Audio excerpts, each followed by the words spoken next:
வணக்கம். ஜெயா பிளஸ் செய்திகளுக்காக நிவேதா. விரிவான செய்திகளை பார்ப்பதற்கு முன்னதாக தலைப்புச் செய்திகளை பார்க்கலாம்.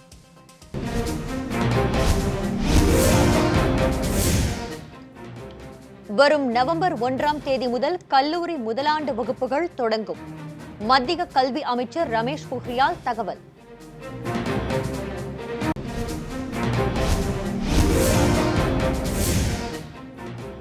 கேரள தங்கக்கடத்தல் வழக்கில் ஸ்வப்னா சுரேஷுக்கு 4 நாள் NIA காவல். கொச்சி நீதிமன்றம் அனுமதி.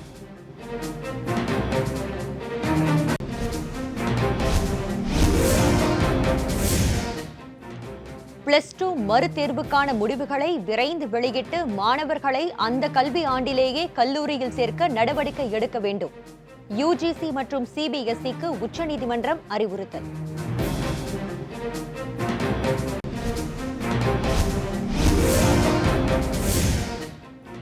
கடந்த 3 ஆண்டுகளில் எல்லைப் பகுதியில் விமான தளங்களை இரட்டிப்பாக்கிய சீனா.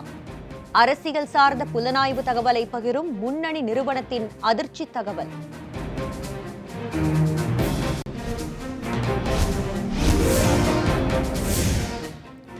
முல்லைப் பெரியாறு அணையின் துணை கண்காணிப்பு குழுவை கலைக்க கோரும் வழக்கு. மத்திய மாநில அரசுகள் பதிலளிக்க உச்சநீதிமன்றம் உத்தரவு.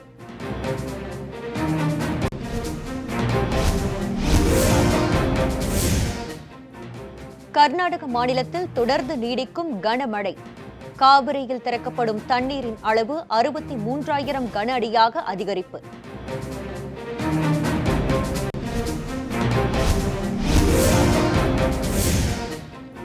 மனைவியை கொடூரமாக கொன்றுவிட்டு கணவனும் தற்கொலை. நாகர்கோவில் அருகே நிகழ்ந்த சம்பவத்தால் ஆதரவின்றி தவிக்கும் 2 குழந்தைகள்.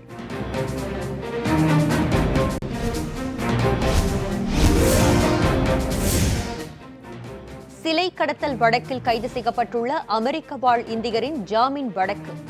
தமிழக சிலை கடத்தல் தடுப்பு பிரிவினர் விரிவான அறிக்கை தாக்கல் செய்ய உயர்நீதிமன்ற கிளை உத்தரவு.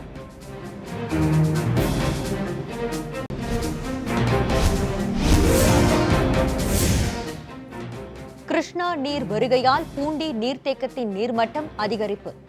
தண்ணீரில் குளிக்கவோ நீச்சல் அடிக்கவோ கூடாது என திருவள்ளூர் மாவட்ட ஆட்சியர் உத்தரவு.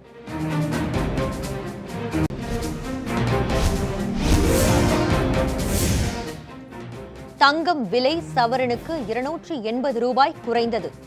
1 சவரன் ஆபரண தங்கம் 39,040 ரூபாய்க்கு விற்பனை. இனி விரிவான செய்திகளை பார்க்கலாம்.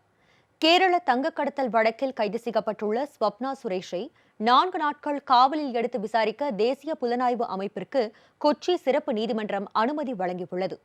கேரள மாநிலம் திருவனந்தபுரத்தில் உள்ள ஐக்கிய அரபு அமீரக தூதரகத்தின் பெயருக்கு தங்கக்கட்டிகள் கடத்தப்பட்டன.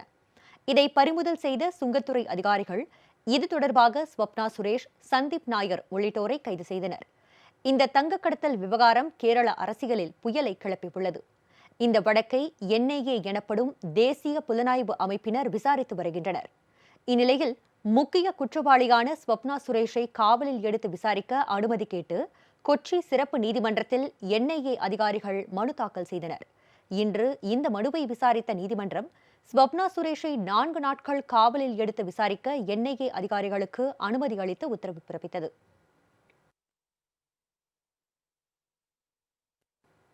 முல்லை பெரியாறு அணையின் துணை கண்காணிப்பு குழுவை கலைக்க கோருவது தொடர்பான வழக்கில் மத்திய அரசும் கேரளா மற்றும் தமிழக அரசுகள் பதிலளிக்க உச்சநீதிமன்றம் உத்தரவு பிறப்பித்துள்ளது. தேனி மாவட்ட எல்லையில் இருக்கும் பெரியாறு அணையை கண்காணித்து பராமரிக்க 3 பேர் கொண்ட கண்காணிப்பு குழுவை உச்சநீதிமன்றம் ஏற்கனவே நியமித்தது. இக்குழுவிற்கு உதவியாக 5 பேர் கொண்ட துணைக்குழுவும் ஏற்கனவே அமைக்கப்பட்டது. இந்நிலையில் கேரளாவைச் சேர்ந்த ஜோசப் என்பவர் உச்சநீதிமன்றத்தில் தாக்கல் செய்த புதிய மனுவில் முல்லை பெரியாறு அணையை பாதுகாக்கும் விதமாகத்தான் பிரதான கண்காணிப்பு குழு உருவாக்கப்பட்டது. ஆனால் துணைக்குழு ஒன்றும் கூடுதலாக உருவாக்கப்பட்டுள்ளதால் கண்காணிப்பு குழுவுக்கான அதிகாரங்கள் பிரித்து கொடுக்கப்படுவதாக புகார் எழுந்துள்ளதாக தெரிவிக்கப்பட்டுள்ளது. தனது பணியை குறைந்த அதிகாரம் கொண்ட துணைக்குழுவிடம் கண்காணிப்பு குழு பகிர்ந்தளிக்க கூடாது என்றும் துணைக்குழுவை கலைக்க வேண்டும் எனவும் மனுவில் குறிப்பிடப்பட்டுள்ளது. இந்த மனு இன்று விசாரணைக்கு நடத்திய உச்சநீதிமன்றம் மத்திய நீர்வள ஆணையம் மற்றும் முல்லை பெரியாறு மேற்பார்வை குழு, தமிழகம் மற்றும் கேரள அரசுகள் பதிலளிக்க உச்சநீதிமன்றம் உத்தரவிட்டு வழக்கு விசாரணையை ஒத்திவைத்தது.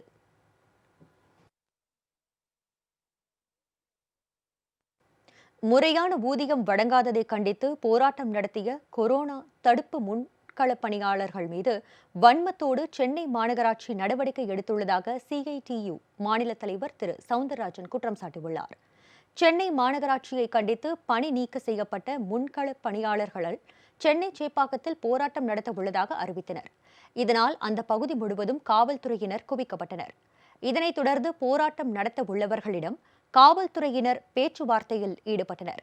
இதனையடுத்து செங்கொடி சங்கத்தினர் போராட்டத்தை நாளை தொடர உள்ளதாக அறிவித்து கலைந்து சென்றனர். முன்னதாக செய்தியாளர்களிடம் பேசிய CITU மாநில தலைவர் திரு சவுந்தரராஜன், கொரோனா முன்களப் பணியாளர்களை அரசாங்கமே பாராட்டியுள்ள நிலையில் அவர்களுக்கு கூலி வழங்காமல் மாநகராட்சி ஏமாற்றி வருவதாக குற்றம் சாட்டினார். தனியார் மயப்படுத்தாத மாநகராட்சிக்கு சொந்தமான டிவிஷன்கள், அதில் இருக்கக்கூடிய தூய்மை பணியாளர்கள், அவர்கள் அந்த பணியை இந்த கொரோனா காலத்தில் மிகச்சிறப்பாக நிறைவேற்றினார்கள் என்பதை நாம் அறிவோம். அரசாங்கமே அவர்களுக்கு பாராட்டு தெரிவிக்க வேண்டும், கைத்தட்டி பாராட்டு தெரிவிக்க வேண்டும், விளக்கேற்றி பாராட்டு தெரிவிக்க வேண்டும், அவர்களுக்கு பாத பூஜை செய்ய வேண்டும் என்று சொன்னதெல்லாம் நீங்கள் அறிவீர்கள், ஊடகம் தெரியும். அப்படி உழைத்த அந்த தொழிலாளர்களுக்கு அரசே ஒத்துக்கொண்டிருக்கக்கூடிய 619 ரூபாய் ஒரு நாள் கூலி என்பதை அரசு தொடர்ந்து ஏமாற்றி கொண்டிருக்கிறது. நாம் அதை தொடர்ந்து வலியுறுத்தி கொண்டிருக்கிறோம். அரசு கொடுக்க மறுத்துக் கொண்டே இருந்தது. பிரதமர் திரு நரேந்திர மோடி வரும் 26ஆம் தேதியன்று இலங்கை பிரதமர் ராஜபக்சேவுடன் காணொலி காட்சி மூலம் ஆலோசனை நடத்தவுள்ளார். இலங்கை பிரதமராக மீண்டும் ராஜபக்சே பொறுப்பேற்ற பிறகு முதல் முறையாக பிரதமர் திரு நரேந்திர மோடி ஆலோசனை நடத்தவுள்ளார். ராஜபக்சேவுடன் வரும் 26ஆம் தேதி காணொலி காட்சி மூலம் பிரதமர் திரு நரேந்திர மோடி ஆலோசனையில் ஈடுபட உள்ளார்.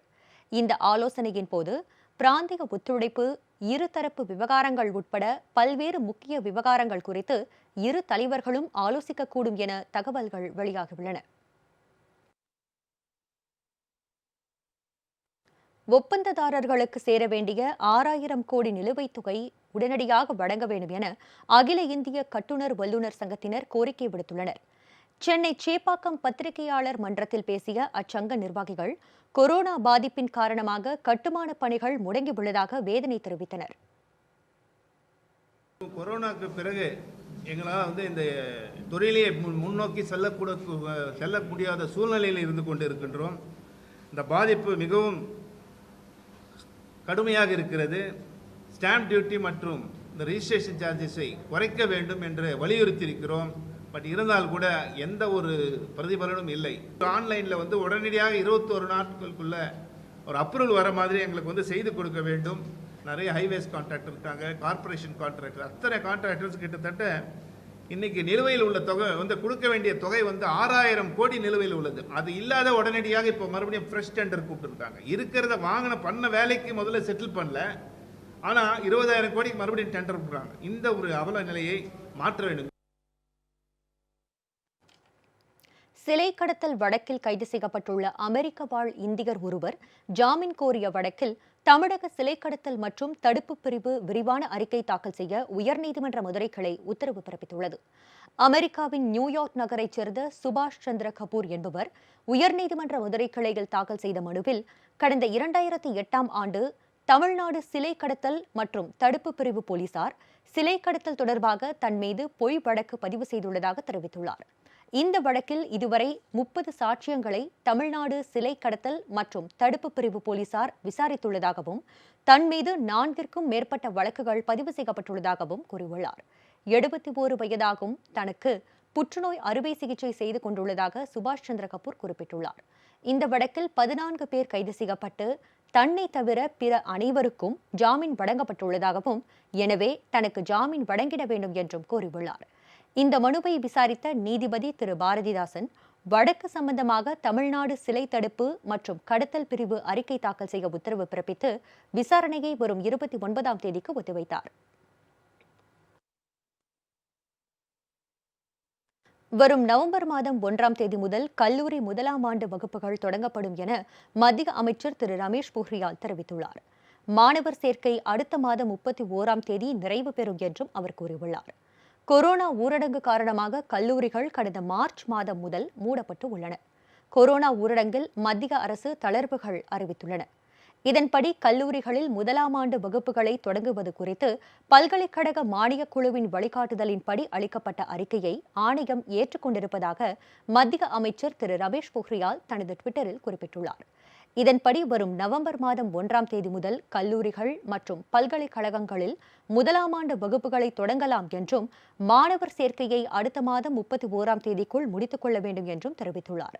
2021 மார்ச் மாதம் 8ஆம் தேதி முதல் மார்ச் மாதம் 26ஆம் தேதி வரை முதல் பருவத் தேர்வுகள் நடைபெறும் என்றும் தெரிவிக்கப்பட்டுள்ளது. மேலும் மாணவர்களின் இன்னல்களை கருத்தில் கொண்டு சிறப்பு வாய்ப்பாக சேர்க்கையை திரும்பப் பெறும் மாணவர்கள் மற்றும் இடம்பெயர் மாணவர்களுக்கு தாங்கள் செலுத்திய கட்டணத்தை நவம்பர் மாதம் 30ஆம் தேதிக்குள் முழுமையாக திரும்ப அளிக்கவும் நடவடிக்கை மேற்கொள்ளப்பட்டுள்ளதாக திரு ரமேஷ் பொக்ரியால் குறிப்பிட்டுள்ளார். கடந்த 3 ஆண்டுகளில் இந்திய சீன எல்லைப் பகுதியில் சீனா தனது விமான போக்குவரத்திற்கான தளங்களை இரட்டிப்பாக்கியுள்ளதாக தகவல்கள் வெளியாகியுள்ளன. உலக அளவில் புவி அரசியல் சார்ந்த புலனாய்வு தகவலை பகிரும் முன்னணி தளமாக திகழும் ஸ்டாட்ஃபோர் செயற்கைக்கோள் படங்களை வைத்து அறிக்கை தயாரித்திருப்பதாகவும் அதில் 3 விமானப்படை தளங்கள், 5 வான் பாதுகாப்பு அமைப்புகள், 5 ஹெலிகாப்டர் இறங்கு தளங்களை எல்லைப் பகுதியில் சீனா கட்டமைத்து வருவதாகவும் கூறப்பட்டுள்ளது.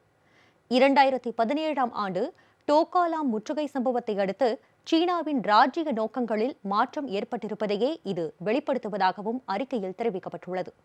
இந்த ராணுவ விரிவாக்கத்தில் விமான தளங்கள், மின்னணு போர் வசதிகள், ஹெலிபோட்ஸ் மற்றும் வான் பாதுகாப்பு தளங்களை சீனா அமைத்துள்ளது குறிப்பிடத்தக்கது. சஸ்பெண்ட் செய்யப்பட்டுள்ள மாநிலங்களவை எதிர்க்கட்சி எம்பிக்கள் தங்களது செயலுக்கு வருத்தம் தெரிவித்தால் அவர்களை மீண்டும் அவைக்குள் அனுமதிப்பது பற்றி அரசு முடிவெடுக்கும் என நாடாளுமன்ற விவகாரத்துறை அமைச்சர் திரு பிரகலாத் ஜோஷி தெரிவித்துள்ளார். மாநிலங்களவை இன்று கூடியதும் 8 எம்பிக்கள் மீதான சஸ்பெண்டை ரத்து செய்ய வேண்டும் என காங்கிரஸைச் சேர்ந்த எதிர்க்கட்சித் தலைவர் திரு குலாம் நபி ஆசாத் வலியுறுத்தினார். மேலும் வேளாண் விளைபொருட்கள் குறைந்தபட்ச ஆதார விலைக்கும் குறைவாக தனியாருக்கு விற்கப்பட மாட்டாது என்ற மசோதாவை கொண்டுவரவும் அவர் வலியுறுத்தினார். இதனைத் தொடர்ந்து எதிர்க்கட்சி எம்பிக்கள் அவையில் இருந்து வெளிநடப்பு செய்தனர். முன்னதாக திரு குலாம் நபி ஆசாத்தின் கோரிக்கைக்கு பதிலளித்த நாடாளுமன்ற விவகாரத்துறை அமைச்சர் திரு பிரகலாத் ஜோஷி, சஸ்பெண்ட் செய்யப்பட்ட எம்பிக்களை அவையில் அனுமதிப்பது பற்றி விவாதிக்க அரசு தயாராக இருப்பதாக கூறினார். போக்குவரத்து துறை அலுவலகத்தில் தலைவிரித்தாடும் லஞ்ச லாவண்யங்களை தடுத்து நிறுத்த வலியுறுத்தி திருச்சியில் சாலை போக்குவரத்து தொழிலாளர்கள் ஆர்ப்பாட்டம் நடத்தினர். ஆர்டிஓ அலுவலகங்களில் வாங்கும் லஞ்ச லாவண்யங்களை தடுக்க வேண்டும், புதிய வேக கட்டுப்பாட்டு கருவியை பொருத்தி சொல்லி கட்டாயப்படுத்தக்கூடாது என்பன உட்பட பல்வேறு கோரிக்கைகளை வலியுறுத்தி திருச்சி மாவட்டம் ஸ்ரீரங்கம் ஆர்டிஓ அலுவலகம் முன்பாக சிஐடியு சாலை போக்குவரத்து தொழிலாளர்கள் கண்டன ஆர்ப்பாட்டத்தில் ஈடுபட்டனர். சாலை போக்குவரத்து தொழிலாளர்கள் சார்பாக இன்றைய தினம் தமிழ்நாடு முழுவதும் அனைத்து ஆர்டிஓ அலுவலகங்களும் முக்கிய நகரங்களிலும் 7 அம்ச கோரிக்கையை வலியுறுத்தி ஆர்ப்பாட்டத்தை நடத்தி கொண்டு வருகிறோம். வேலையின்றி வருமானம் இருக்கக்கூடிய மோட்டார் வாகன தொழிலாளர்கள் அனைவருக்கும் மாதம் ரூபாய் 7500 நிவாரணம் வழங்க வேண்டும். அதேபோன்று வேக கட்டுப்பாட்டு கருவியை பொருத்த வேண்டும் என்று நிர்பந்திப்பதை போக்குவரத்து துறை கைவிட வேண்டும். அதேபோன்று ஸ்டிக்கர் ஒட்டுவதை குறிப்பிட்ட கம்பெனியில் ஸ்டிக்கர் ஒட்ட வேண்டும் என்று நிர்பந்திப்பதை கைவிட வேண்டும். எல்லாவற்றுக்கும் மேலாக வருமானமின்றி சவாரியின்றி இந்த ஓட்டுநர்கள் உரிமையாளர்கள் பாதித்துக் கொண்டிருக்கும் பொழுது எப்பொழுதும் கேட்பதை போல ஆர்டிஓ அலுவலகங்களில் ஒவ்வொரு விஷயத்துக்கும் ஒரு ரேட்டை ஃபிக்ஸ் பண்ணி லஞ்சம் வாங்குகிறார்கள். எனவே எல்லா ஆர்டிஓ அலுவலகங்களும் இருக்கக்கூடிய லஞ்ச லாவணிய முறைக்கு தடுத்து நிறுத்த வேண்டும் என்ற கோரிக்கையை வைத்து சிஐடி சாலை போக்குவரத்து தொழிலாளர் சங்கத்தின் சார்பாக இன்றைய தினம் திருச்சி ஸ்ரீரங்கத்தில் இந்த ஆர்ப்பாட்டத்தை நடத்தி கொண்டு வருகிறோம். போக்குவரத்து வாகனங்களுக்கு பெற்றுள்ள கடன் தவணைகளுக்கான கால அவகாசத்தை நீட்டிக்க வேண்டும் என்பன உள்ளிட்ட கோரிக்கைகளை வலியுறுத்தி புதுக்கோட்டை வட்டார போக்குவரத்து கழக அலுவலகம் முன்பு போக்குவரத்து கழக தொழிலாளர்கள் சங்கம் சார்பில் ஆர்ப்பாட்டம் நடைபெற்றது.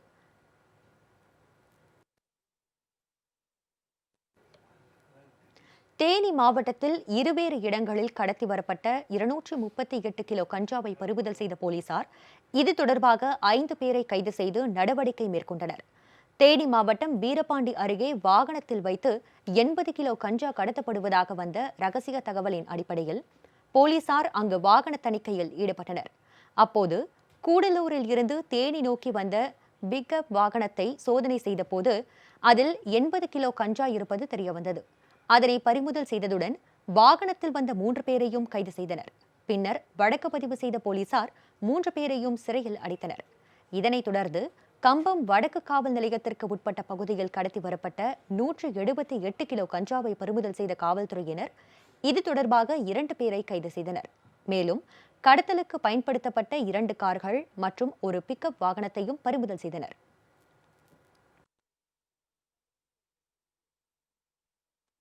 தமிழகத்தில் அடுத்த 24 மணி நேரத்தில் நீலகிரி, கோவை, தேனி, திண்டுக்கல் உள்ளிட்ட மாவட்டங்களில் ஓரிரு இடங்களில் கனமழை பெய்யக்கூடும் என சென்னை வானிலை ஆய்வு மையம் தெரிவித்துள்ளது. வடக்கு சத்தீஸ்கர் மற்றும் அதனை ஒட்டிய நிலைப்பகுதியில் நிலவும் குறைந்த காற்றழுத்த தாழ்வு பகுதி காரணமாக நீலகிரி, கோவை, தேனி, திண்டுக்கல் மாவட்டங்களில் ஓரிரு இடங்களில் கனமழையும், தென் தமிழகம், மேற்கு தொடர்ச்சி மலையை ஒட்டிய மாவட்டங்கள் மற்றும் காரைக்காலில் ஓரிரு இடங்களில் லேசானது முதல் மிதமானது வரை மழை பெய்யக்கூடும் எனவும் தெரிவிக்கப்பட்டுள்ளது. காற்றின் திசை வேக மாறுபாடு காரணமாக அடுத்த 48 மணி நேரத்தில் மதுரை, சிவகங்கை, விருதுநகர், தேனி, திண்டுக்கல், கன்னியாகுமரி மாவட்டங்களில் ஓரிரு இடங்களில் இடியுடன் கூடிய கனமழையும், தென் தமிழகம், டெல்டா மாவட்டங்கள் மற்றும் காரைக்காலில் ஓரிரு இடங்களில் லேசானது முதல் மிதமானது வரை மழை பெய்யக்கூடும் என்றும் வானிலை ஆய்வு மையம் தெரிவித்துள்ளது. சென்னை மற்றும் புறநகர் பகுதிகளில் அடுத்த 48 மணி நேரத்திற்கு வானம் ஓரளவு மேகமூட்டத்துடன் காணப்படும். அதிகபட்ச வெப்பநிலை 35 டிகிரி செல்சியஸையொட்டி இருக்கும் என்றும் கூறியுள்ளது. கடந்த 24 மணி நேரத்தில் அதிகபட்சமாக நீலகிரி மாவட்டம் அவலாஞ்சி மற்றும் பந்தலூரில் தலா 11 சென்டிமீட்டர் மழை பதிவாகியுள்ளது. தென் தமிழக கடலோர பகுதிகளில் குளச்சல் முதல் தனுஷ்கோடி வரை நாளை இரவு 11:30 மணி வரை கடல் அலைகள் 3.5 மீட்டர் வரை எழும்பக்கூடும் என்றும் வானிலை மையம் தெரிவித்துள்ளது.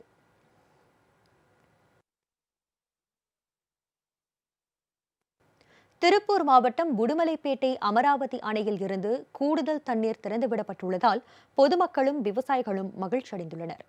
திருப்பூர் மாவட்டம் உடுமலை அருகே உள்ள அமராவதி அணையின் நீர்பிடிப்பு பகுதிகளான பாம்பாறு, மறையூர், தூவானம், காந்தலூர் போன்ற பகுதிகளில் தொடர்ந்து மழை பெய்து வருகிறது.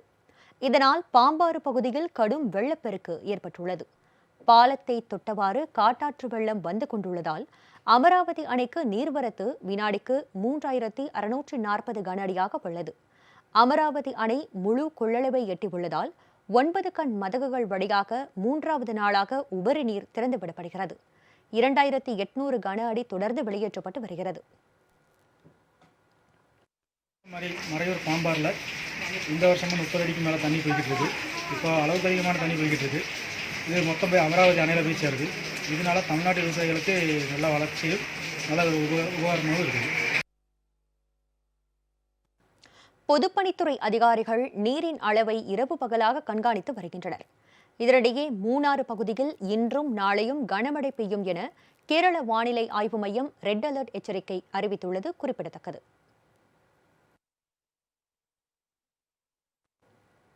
கன்னியாகுமரியில் நடத்தையின் மீது சந்தேகமடைந்த கணவர் மனைவியை அரிவாளால் வெட்டி கொலை செய்துவிட்டு தானும் தூக்கிட்டு தற்கொலை செய்து கொண்ட சம்பவத்தால் 2 குழந்தைகள் ஆதரவின்றி தவிக்கும் பரிதாப நிலை ஏற்பட்டுள்ளது.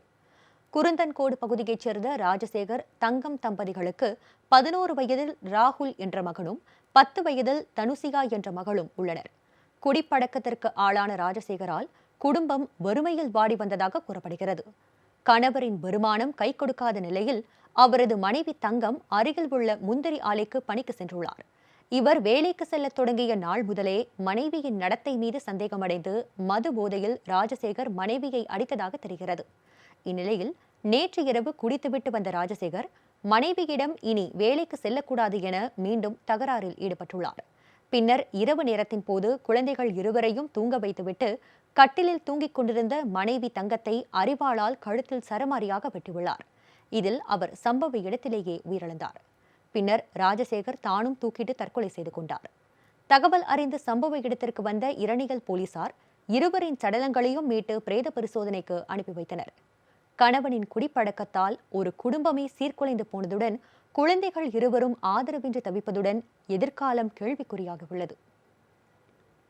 வீடு அபகரிப்பு விஷயத்தில் தொடர்ச்சியாக மனு அளித்தும் நடவடிக்கை எடுக்காததால் பெரம்பலூர் மாவட்ட ஆட்சியர் அலுவலகத்தில் பெண் ஒருவர் தீக்குளிக்க முயற்சித்த சம்பவம் பரபரப்பை ஏற்படுத்தியது. ஷபின்தாஜ் என்ற பெண் தனக்கு சொந்தமான 1.5 கோடி ரூபாய் மதிப்பிலான வீட்டை குடும்ப செலவுக்காக பெண்ணக்கோணம் கிராமத்தைச் சேர்ந்த சாந்தப்பன் என்பவரிடம் அடமானம் வைத்து கடந்த 2008ஆம் ஆண்டு 10 லட்சம் ரூபாய் கடன் பெற்றுள்ளார். தற்போது அந்த பணத்திற்கு முறையாக வட்டி கட்டிய பிறகும் 10 லட்சம் ரூபாய்க்கு பதிலாக 20 லட்சம் ரூபாய் தருவதாக கூறியும் சாந்தப்பன் வீட்டை திருப்பித் தர மறுப்பதாக கூறப்படுகிறது. இது தொடர்பாக ஷபின்தாஜ் மாவட்ட ஆட்சியர் அலுவலகத்திலும் காவல்துறையினரிடமும் பல முறை புகார் அளித்தும் நடவடிக்கை எதுவும் எடுக்காததால் அதிருப்தியடைந்த அவர் ஆட்சியர் அலுவலகத்திலேயே தீக்குளிக்க முயற்சித்தார். அப்போது பாதுகாப்பு பணியில் இருந்த போலீசார் தடுத்து நிறுத்தினர். கிட்டத்தட்ட 20 மணி 30 மணிக்கு மேலே கொடுத்துருக்கேன் சார். எந்த நடவடிக்கையும் எடுக்க மாட்டேங்கிறாங்க, பேச்சுவார்த்தைக்கு வர மாட்டேங்கிறாங்க. வட்டியும் கொடுத்துருங்க, வட்டியும் அசலும் கொடுக்குறாங்க, இப்போ தரமாட்டேங்கிறாரு. வட்டி 5-6 வருஷமா வட்டி வாங்கியிருக்காரு, எங்கள் வீட்டை வாடகை விட்டு எடுத்துக்கிட்டு இருக்காரு. அப்போ இப்போ வந்து வட்டி அசலம் தரேன், பணம் தரேன்டா தரமாட்டேங்கிறாரு. பேச்சுவார்த்தைக்கு வர மாட்டேங்கிறாரு. அவங்க வக்கீல் தான் வராரு, KN6 அவர் வக்கீல் தான் வராரு. எது பதில் அவர் சொல்லவும் மாட்டேங்கிறாரு. வருவாங்கன்னு என்னமோ கோர்ட்டில் வாய்தா வாங்குற மாதிரி அவர் பாட்டு சொல்லிட்டு போயிடாரு. எந்த பேச்சுவார்த்தைக்கும் வர மாட்டேங்கிறார், எந்த போலீஸ் ஸ்டேஷன் கூப்பிட்டாலும் வர மாட்டேங்கிறாரு. அசல வட்டியும் தரோம், எங்களுக்கு வீடை மீட்டு கொடுக்கணும் சார். அதுக்கு தான் சார் நாங்கள் கேட்குறோம். சென்னை வியாசர்பாடி கொரோனா சித்த மருத்துவ மையத்தில் சிகிச்சை பெற்று வருபவர்களில் இதுவரை 1681 பேர் பூரண குணமடைந்து வீடுகளுக்கு திரும்பியுள்ளனர். சென்னையில் கொரோனா தொற்றால் பாதிக்கப்பட்டுள்ள நோயாளிகளுக்கு சென்னை மாநகராட்சி சார்பில் வியாசர்பாடியில் உள்ள அம்பேத்கர் அரசு கலைக்கல்லூரியில் சித்த மருத்துவ சிகிச்சை மையத்தில் சிகிச்சை அளிக்கப்பட்டு வருகிறது. இதுவரை 1814 பேர் கொரோனா நோயாளிகள் அனுமதிக்கப்பட்டு அதில் 1681 பேர் பூரண குணமடைந்து வீடுகளுக்கு திரும்பியுள்ளனர். 92 ஆண்கள், 40 பெண்கள், 1 குழந்தை உட்பட 133 பேருக்கு தற்போது சிகிச்சை அளிக்கப்பட்டு வருகிறது. தற்பொழுது 1814 நோயாளிகள் அனுமதிக்கப்பட்டுள்ளனர். அதில் 1681 நோயாளிகள் குணமடைந்து வீடு திரும்பியுள்ளனர். தற்பொழுது 133 நோயாளிகள் சிகிச்சை பெற்று வருகின்றனர். இங்கு அனைவருக்கும் காலை வேளையில் கபசுர குடிநீர், மூலிகை தேநீர் மற்றும் நெல்லிக்காய் சாறு போன்றவை வழங்கப்பட்டு வருகிறது. மதிய வேளையில் எள்ளு சாதம், மிளகு சாதம், தூதுவளை துவையல் போன்றவை வழங்கப்பட்டு வருகிறது. மாலை வேளையில் கபசுர குடிநீர், மூலிகை தேநீர் மற்றும் இரவு வேளையில் சுக்கு கஞ்சி, கரிசாலைப்பால் மற்றும் இதர துணை மருந்துகளான திப்ளி ரசாயனம், தாலிசாதி வடகம் போன்ற மருந்துகள் குறிகுணங்களுக்கு தக்கற்போல் கொடுக்கப்பட்டு வருகிறது. இங்கே கொரோனா நோயாளிகள் மன அழுத்தத்தை போக்க காலை வேளையில் சித்தர் யோகாசனம், சித்தர் வர்மம், சித்தர் முத்திரை, சித்தர் திருமூலர் பிராணாயாமம், சித்தர் மனநல பயிற்சி போன்றவை மருத்துவரின் நேரடி கண்காணிப்பில் கொடுக்கப்பட்டு வருகிறது. ஆகவே கொரோனா நோயாளிகள் யாரும் அச்சப்படாமல் இந்த வியாசர்பாடி சித்தா சிறப்பு சிகிச்சை மையத்தை நாடி கொரோனா இல்லாத சென்னை, கொரோனா இல்லாத தமிழகத்தை உருவாக்கும். அரசியல் நிகழ்வுகள் சிலவற்றை தற்போது விரைவுச் செய்திகளாக பார்க்கலாம். வேளாண் மசோதாக்கள் நாட்டில் பஞ்சத்திற்கு வழிவகுக்கும் என மேற்குவங்க முதலமைச்சரும் திரிணாமுல் காங்கிரஸ் தலைவருமான செல்வி மம்தா பானர்ஜி எச்சரித்துள்ளார். கொல்கத்தாவில் செய்தியாளர்களை சந்தித்த அவர், கொரோனா பேரிடரை சரிவர கையாளாத மத்திய அரசு வேளாண் மசோதாக்கள் மூலம் நாட்டில் உணவு நெருக்கடியை ஏற்படுத்த முயல்வதாக குற்றம் சாட்டினார்.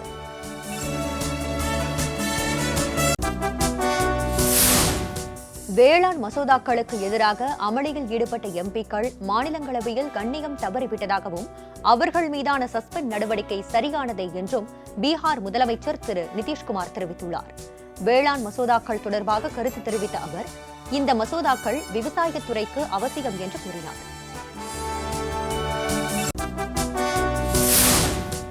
மாநிலங்களவையில் 8 எம்பிக்கள் சஸ்பெண்ட் செய்யப்பட்ட விவகாரத்திற்கு ஆதரவு தெரிவித்து ஒருநாள் உண்ணாவிரத போராட்டத்தில் ஈடுபட போவதாக தேசியவாத காங்கிரஸ் கட்சித் தலைவர் திரு சரத்பவார் தெரிவித்துள்ளார்.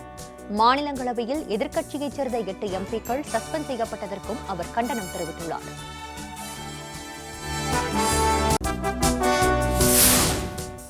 வேளாண் மசோதாக்கள் விவகாரத்தில் தங்கள் கோரிக்கை ஏற்கப்படும் வரை நாடாளுமன்ற தொடரை புறக்கணிக்க காங்கிரஸ் முடிவு செய்துள்ளதாக கட்சியின் மூத்த தலைவர் திரு குலாம் நபி ஆசாத் தெரிவித்துள்ளார். நாடாளுமன்ற வளாகத்தில் செய்தியாளர்களுக்கு பேட்டியளித்த அவர், எந்த ஒரு தனியார் நிறுவனமும் குறைந்தபட்ச ஆதரவு விலையின் கீழ் எதையும் வாங்க முடியாது என்ற வகையில் வேளாண் மசோதாவை கொண்டுவர வேண்டும் என்று வலியுறுத்தினார். வாக்கெடுப்பு இல்லாமல் மசோதாக்களை நிறைவேற்ற நாடாளுமன்றம் எதற்கு, தேர்தல் எதற்கு என்று டெல்லி முதலமைச்சர் திரு அரவிந்த் கெஜ்ரிவால் சரமாரி கேள்வி எழுப்பியுள்ளார். வேளாண் மசோதாக்கள் நாடாளுமன்றத்தில் நிறைவேற்றப்பட்ட விதம் குறித்து கருத்து தெரிவித்த திரு கெஜ்ரிவால், கூட்டத்தொடரை எதற்கு நடத்துகிறீர்கள் என மத்திய பாஜக அரசை கடுமையாக விமர்சித்துள்ளார்.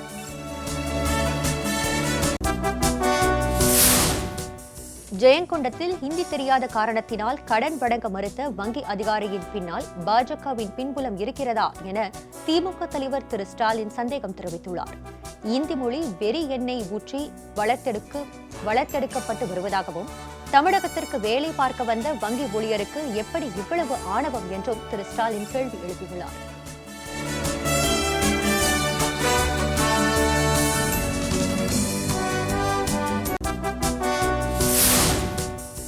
திமுக தலைவர் திரு ஸ்டாலினுக்கு விவசாயம் குறித்து எதுவும் தெரியாது என பாஜக மாநில தலைவர் திரு முருகன் கூறினார்.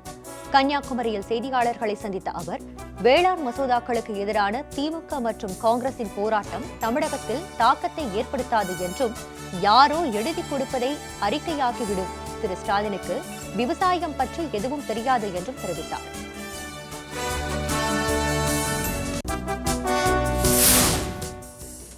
தமிழகத்திற்கு கெடுதல் எதுவும் செய்ய மாட்டேன் என பிரதமர் திரு நரேந்திர மோடி உறுதியளித்ததாக திமுக எம்பி திரு டி.ஆர். பாலு தெரிவித்தார்.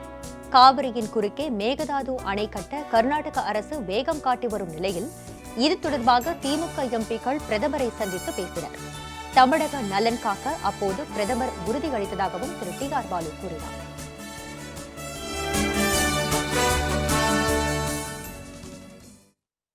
இத்துடன் செய்திகள் நிறைவடைந்தன.